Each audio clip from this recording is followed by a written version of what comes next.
This week has been a damning one. From the multi-purpose dam Pugu to the excuse duty dam. Has been a damning dam. All week, trust me. But you see, it is true that there is a friend who sticks closer than the brother. So yes, this week was so damned and damning until a friend decided to stick his sticker on the damned dam. Oh, damn. We have a show. Welcome to the show. This is BackPage on City TV. My name is Caleb Kudu. So let's start from, where do we start from? Here. Because I may miss it. So let me just go straight. Magajia was telling us how government has partnered with the private sector to roll out infrastructure to support 5G network in Ghana. She was on it when Dumsor took her from 5G to 1G. Deployment of network. Madina for ye bedroom. That's why for ye bedroom be. Odaka for ye bedroom. Mama na kawashima for.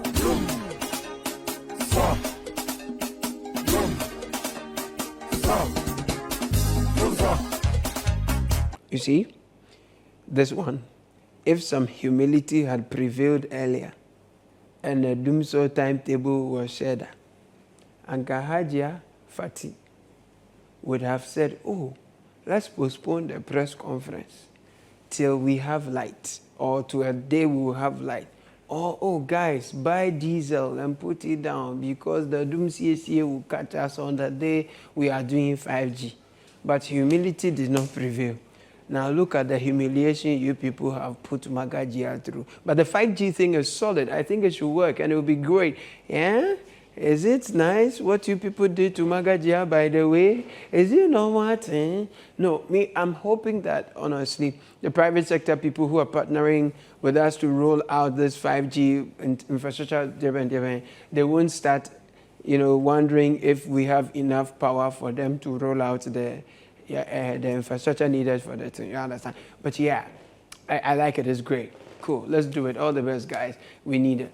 It will reduce the cost of internet, we are told. Now, this is what we are all experiencing, right? The other time, City TV, City FM, we shut down for some number of hours due to the Dumsor thing. And Sister Joyce, too, it has, now it is the Information Ministry because if it is not a Duma, let us know, because how far, as far as we are concerned, only Doom can interrupt workflow like this. Honorable, who is that? I heard John Mahama say that if he becomes president again, his appointees will buy their own fuel. Did you hear him too? He said they'll pay their own bills and DSTV subscriptions and other things. I was like, hey, oh, DSTV subscription, so taxpayers' money is paying your DSTV. No wonder you people don't feel what we feel. No wonder when we ask for Dumsor timetable, you called us names. That we are going to work on it, and it's not a work that is a single event, it's a process, and we'll continue to work on it for the energy sector to become better. Have you heard of calls for a timetable? Ask those who want it to bring it. They should bring the timetable.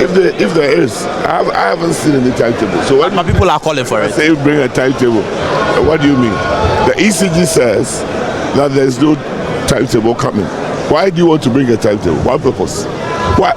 Why would somebody get up and wish evil or bad for the country? Well, I mean, now that Magajia has had a taste of what we all go through, I hope she will channel her frustration to the next cabinet meeting and demand answers from her colleague with whom she went to watch the World Cup some time ago when some serious issues were happening in Parliament. You remember? Oh, but, sir, ECG disconnected power to Parliament. So it doesn't require this experience to push for Dumsor timetable. Or no. But again, Caleb, calm down. That was a debt recovery strategy, not a Dumsor Dumsor listing. But guys, from my side, quite frankly, where my neighborhood, in the past week, I think my light went off like once, and that's like an improvement. I don't know about you. I'm told some place, Abokobi and some place, every day, fine. You people. yo. Those of you who have had prolonged Dumsor up to this point, you need to go to the EC for explanation. I did say ECGO. EC. So that's just by the way. A 2G Dumsor disrupted our 5G presser. It's sad, but we move. Where do we go from here? Should I stick or I should dam? Do you want a dam? Okay, let's get into the dam. So, yo, ni, get a colander. Let's go and pre the bargain. That has entered into the Pugu multipurpose dam. We are told that about 12 million United States dollars was spent on the multipurpose dam, but just like you fetch water with a colander or in a house where there is colander. Hey, sorry, did you say colander? I didn't say colander. I said colander. There's a difference between colander and colander. You people, I don't like this thing. Now, when you fetch water with colander, nothing will be left, right? So when the minority caucus on the Energy Committee, Committee of Parliament went to Pugu multipurpose dam, where they went, oh, damn, what a damning report. The colander had nothing in the house. I can confirm to you that so far, almost $12 million has been paid to the contractor. At today's exchange rate of about 16 CD, that translates to about 192 million Ghana cedis. And as you can see, nothing, and I mean nothing, is being done here. This is the taxpayers' money wasted. We visited the site for the contractor, and you can attest, the contractor has packed and left site. Not only has he abandoned the project, the chippings that he brought there, the few blocks that were molded to even construct the site, our information is that those blocks have been sold.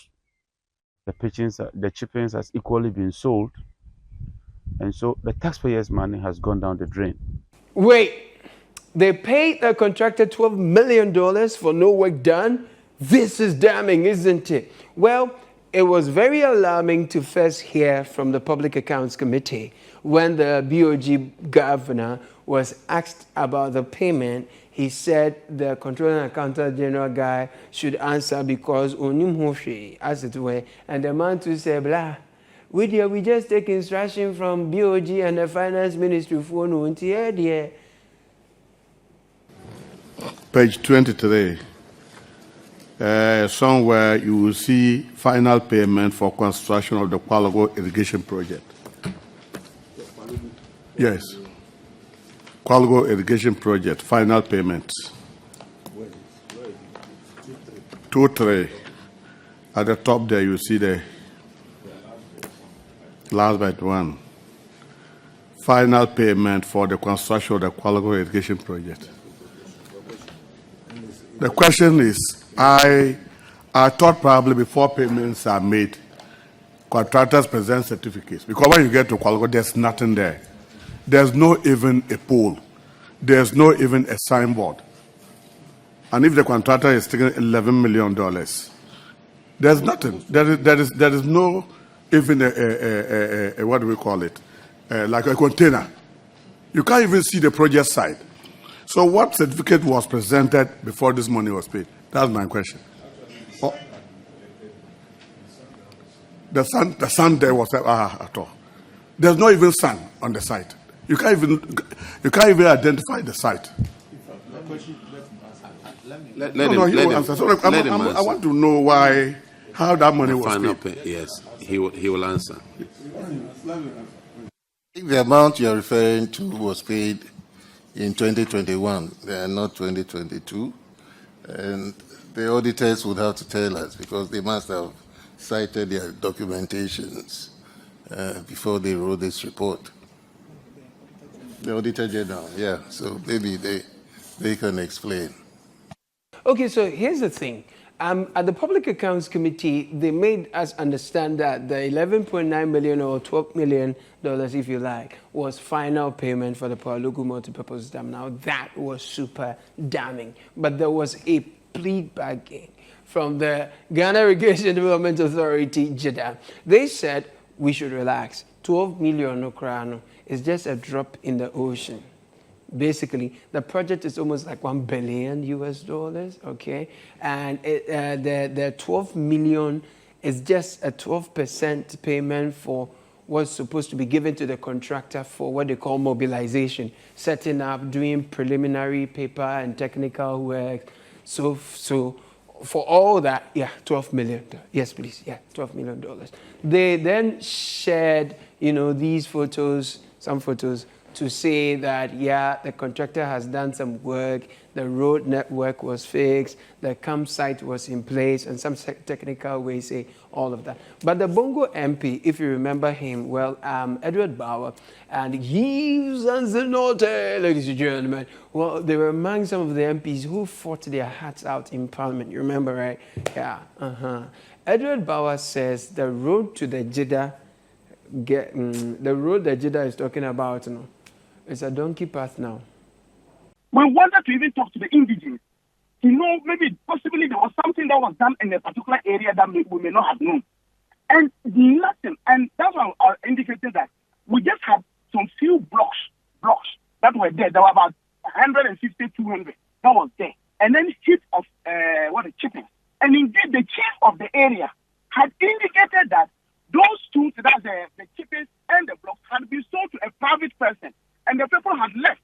That they did not do a single thing. So if you even say you have a camp, there's no existing camp. So just to be clear, you're saying that the road that they describe in the press statement actually is supposed to lead you to Kurugu. So the Kurugu that you went to, you used the same road that they say they had done. Yes. And this road you're saying is like a donkey path. It's like a donkey path. Maybe the erosion has eaten up the roofs, but 12 million there, it can finish the Obechebiteshi and because truthfully, the project is a Sino-Hydro thing, right? And the Chinese people, they didn't give us all the money we needed, so the project has stalled. But the campsite that the Jeddah said they have built, Wild West MP Godfrey Gisor, he says, Charlie, that was built in like 2020. And right now, the containers, now contractors, they have removed everything.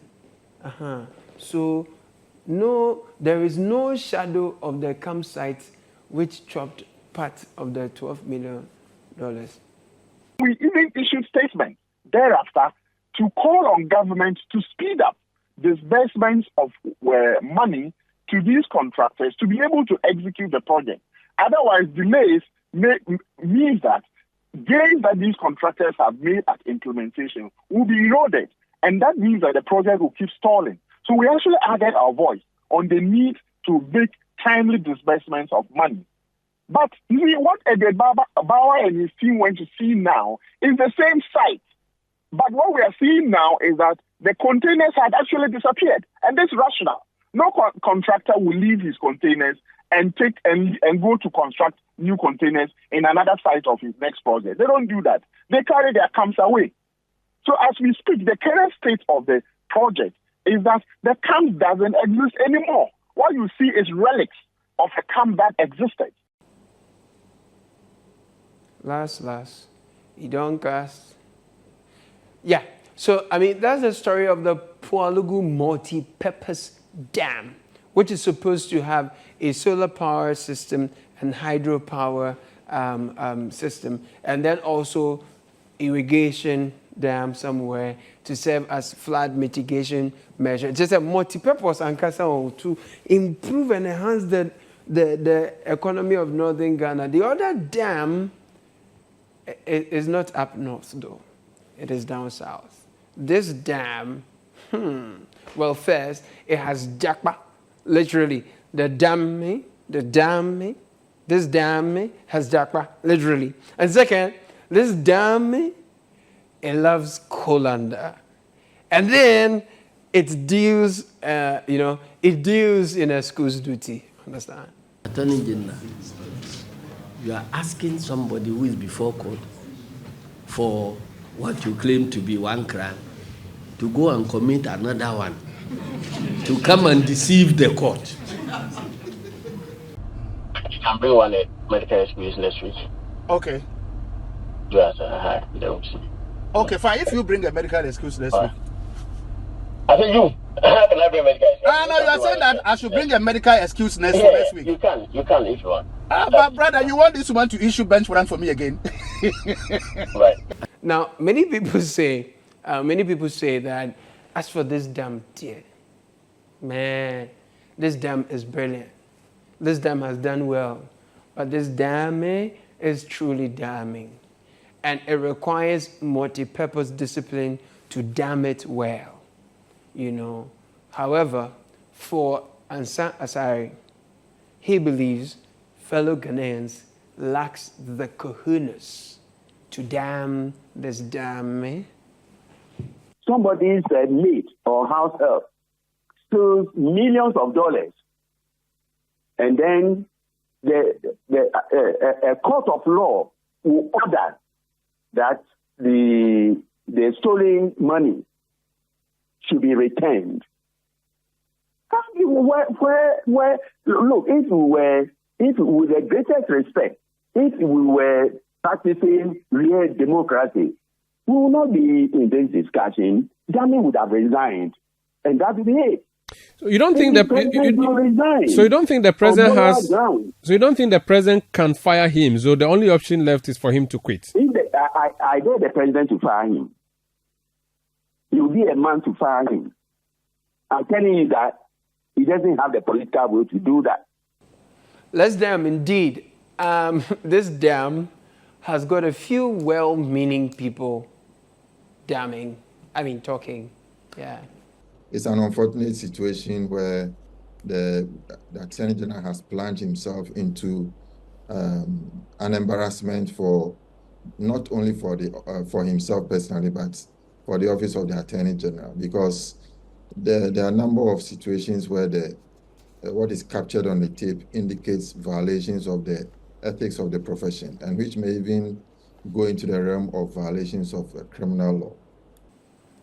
Now, people are asking, this borders on ethics and very, very unprofessional. They say it's very unprofessional conduct, it's not ethical. If other junior lawyers do this, what's going to happen? So where is the Ghana Bar Association, Sebi? Why are they not, why have they taken excuse duty, right? And excuse duty from talking about the things that matter. This is borders on law and judiciary confidence, public confidence, and why are some of the people who work like a bull, and criticize the government like a bull, are not talking? Have they all jacked from the country? Because their silence is really silencing. But of course, for the politicians, it's another opportunity to do tumatu. They indicated that the conversation lasted for 28 minutes. Then I've asked yourself why they cut out 10 whole minutes and only played 16 minutes. Because the conversation has started from somewhere. And that conversation in the morning is a continuation of the third meeting they had. Because you see, all of these things were about the pre-bargain and the pre-negotiation. And when you have pre-bargain or pre-negotiation, there will be contacts. And that is the main reason why he called for the intervention of Justice Kolende. In the House of Justice Kolende, the respected justice asked the Attorney General, how far with the pre-bargain or pre-negotiation? So that is why we are saying this tape is heavily doctored, heavily manipulated. It is cut and pieced together to achieve a certain malicious intent. Every single conduct of the Attorney General breached any of this extensively. And so on that basis, he cannot be deemed to continue in the role of the Attorney General for the Republic of Ghana and Minister of Justice for the Republic of Ghana. Again, his conduct also amounts to fraudulent misconduct. It also amounts to a conduct that is unbecoming of an Attorney General. It also amounts to tampering with a witness, and it also amounts to subversion of the cause of justice. People of God, somebody said we are damned, but me, I'm not a Kusumbo, I'm not Pualugu, so if people are damned, that's okay. I think we are game. The game is over. I need an excuse duty, by the way, to take a break. When we return, I will stick my last CD on a sticker. Welcome from that break, people. Today's show has been full of dams. If I were harvesting Dr. Stephen Amwes tears, like we have a multiplicity dam. Oof. You should think about the poor. Of mine home, and the Ghana, then it's very painful. I love it. I love the drama, and to be honest, you know, you have to love Sticker. He's a man of innovations.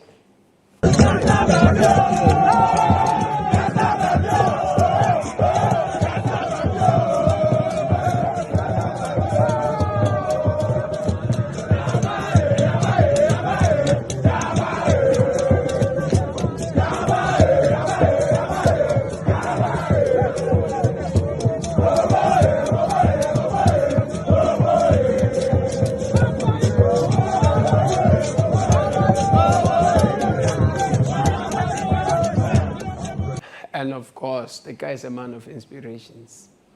We understand Ghanaians. We share their pain. We are all Ghanaians. But let's be realistic with issues that have been prevailing for not just simply because of NDC or MPP, or even within the 10 years or 15 years. All governments have had depreciation. But the reason why this is an issue now is at the time that they took over, the currency was selling for 2 cedi and 0.8 pesos. It was over 4 cedis, 20%. No problem. No problem. So you are taking from males 1 to 4.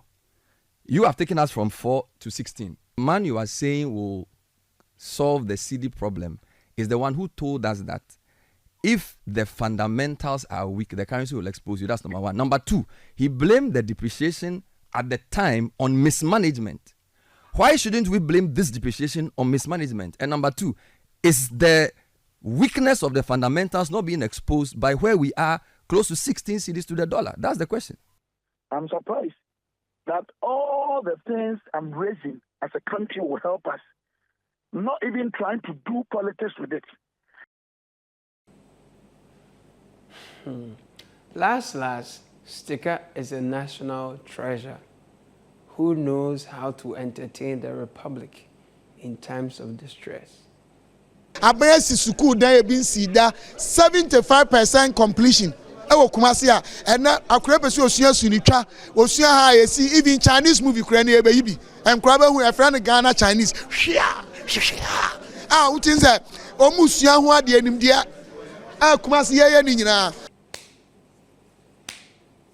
Me, I am going home. May your weekend stick longer than it does. May not be damning. Maybe as entertaining as Sticker. Okay, wait. Before I leave, do you remember the Hope City project? The cover by one of the, around the time the president was, Now he says we should prepare ourselves because there's a proposal for Possibility City. Or is it Grace City? We will start a visibility study and a plan to build a new city. Accra is getting gridlocked. The time has come for us to move some parts of the government services out of Accra. Accra will continue to be the capital, but we'll move part of it outside. There's land on the Accra Plains, there's land on the other bank of the Volta Lake and all that. Already we're going to have a port terminal at Pugu to move cargo to the northern part of the country. There's a lot of land there. And so we can move some of the ministries, agencies, and departments out of the city so that we decongest Accra. Because Accra has expanded to its limits. The way it is going, if we're not careful, it will be difficult to continue to manage it as a viable city. And so we'll start the plan and the design and the feasibility.